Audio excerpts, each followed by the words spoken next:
नमस्कार मंडळी, वेट लॉससाठी तुम्हाला मस्त ब्रेकफास्टचा ऑप्शन पाहिजे आणि त्याचबरोबर तो प्रोटीन भरपूर असाही पाहिजे. मुलांना टिफिनमध्ये सुद्धा देऊ शकता किंवा तुम्ही डिनरमध्ये सुद्धा खाऊ शकता. इतके भारी बनतात हे डोसे. कसे बनवायचे पाहूयात. आपल्याला लागणार आहे 1 कप मूग, अर्धा कप तांदूळ आणि पाव कप उडदाची डाळ, थोडेसे मेथीचे दाणे सुद्धा ऍड करूयात. सगळं स्वच्छ धुवायचे, भरपूर पाणी घालून हे सगळं रात्रभर भिजत घालायचं आणि सकाळी मिक्सरला ग्राइंड करायचे. ग्राइंड करताना त्यामध्ये चवीसाठी आपण घालतोय हिरवी मिरची, लसूण आणि जिरे. आणि हिरवा रंग आणखी खुलून यावा म्हणून मी ह्याच्यामध्ये पालक, कोथिंबीर आणि मटारचे दाणे सुद्धा घातलेले आहे.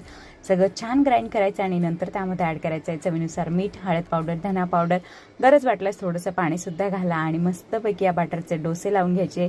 साजूक तूप किंवा तेल लावून हे डोसे खरपूस भाजून घ्यायचे मंडळी.